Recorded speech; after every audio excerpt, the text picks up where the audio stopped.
Terima kasih pemirsa, Anda masih bergabung bersama kami. Puluhan desa wisata di Kabupaten Lombok Tengah belum aktif karena belum maksimal pengelolaannya. Puluhan desa wisata di Kabupaten Lombok Tengah diklaim tidak aktif.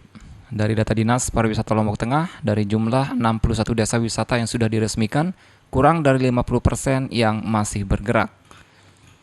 Banyaknya desa wisata yang belum aktif disebabkan belum maksimalnya penguatan keberadaan desa wisata ini di level desa, atau tidak masuk menjadi program prioritas di desa sehingga tidak dikelola oleh warga setempat ataupun kelompok sadar wisata.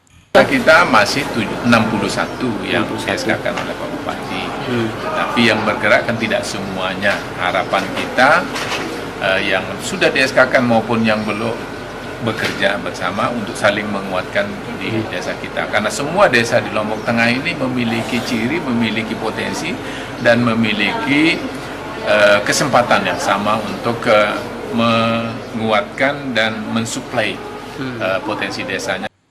Pemerintah daerah Lombok Tengah mendorong agar desa wisata dihidupkan kembali agar kunjungan wisatawan terus bertambah, baik domestik maupun mancanegara, dengan harapan dapat mendongkrak perekonomian masyarakat. Dari Lombok Tengah, Emma Widiawati, iNews memberitakan.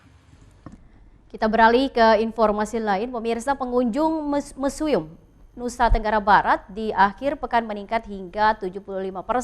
Dari hari-hari biasanya, para pengunjung didominasi oleh para pelajar dan guru untuk belajar dan mengenal sejarah-sejarah NTB. Pengunjung Museum NTB di akhir pekan mengalami peningkatan hingga 75% dari hari biasanya, atau mencapai ribuan pengunjung yang datang. Pengunjung didominasi para pelajar dan guru ini untuk mengenal koleksi sejarah NTB di Museum NTB.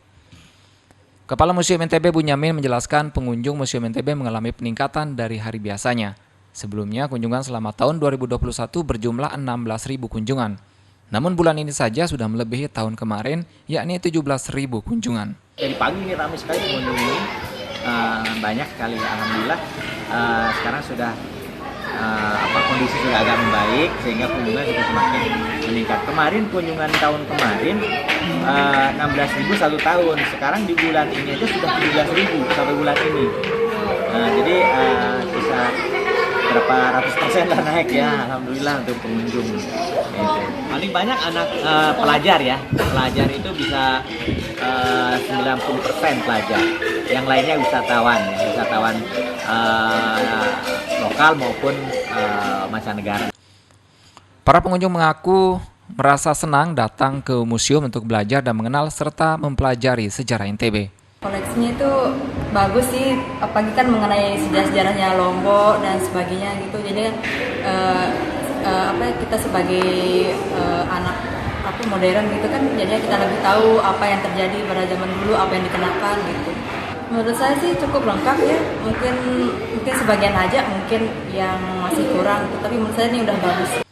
Pengunjung di Museum NTB berasal dari berbagai daerah yang ada di Nusa Tenggara Barat. Salah satunya pelajar dari Lombok Timur, Wulan Ramda Fitri, menjelaskan sengaja datang untuk melihat dan mempelajari sejarah. Dari Mataram, Romiardi, iNews memberitakan. Kita beralih ke informasi lain, pemirsa. Mie sagu merupakan satu di antara makanan pengganti nasi bagi masyarakat Bengkalis, Riau. Dan usaha produksi mie sagu ini mulai digeluti warga setempat sebagai mata pencaharian untuk menghidupi perekonomian keluarga mereka.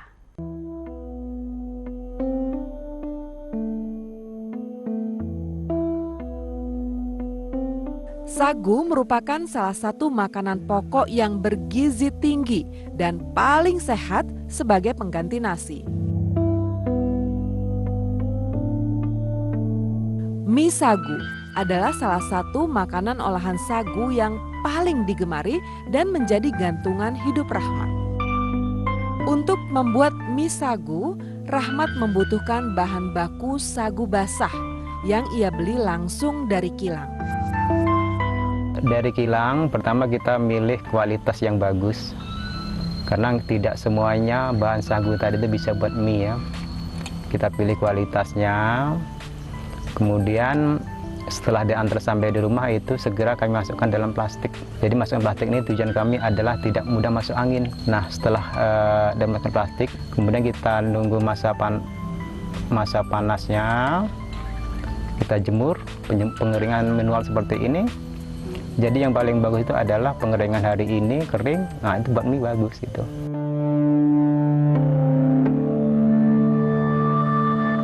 Setelah kering sempurna, proses dilanjutkan dengan pengayakan untuk memisahkan sagu yang halus dengan yang kasar. Setelah kita ayak, di sisi lain kita harus menyiapkan juga namanya kepurun atau bubur ya. Kita buat buburnya, kepurunnya. Kemudian tepung kering yang sudah kita ayak tadi kita satukan, kita gaul. Kita kalau orang Benggala bilang kita gumpal lah gitu ya. Kita gumpal, kita adoni. Kemudian kita bentuk lempengan. Menggunakan mesin. Habis itu baru kita rebus.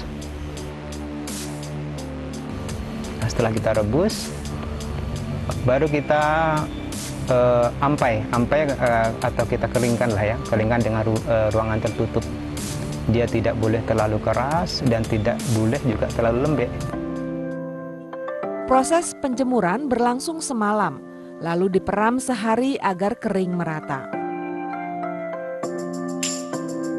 Setelah itu baru proses pemotongan lempeng sagu menjadi helai mie mentah. Mie yang sudah dipotong-potong akhirnya siap dikemas ke dalam plastik berukuran 500 gram. Selain mie sagu, rumah produksi milik Rahmat ini juga membuat kerupuk sagu. Sebagai pengusaha kecil menengah yang sudah 10 tahun berusaha, Rahmat mengharapkan perhatian pemerintah agar usahanya bisa bermanfaat buat orang banyak.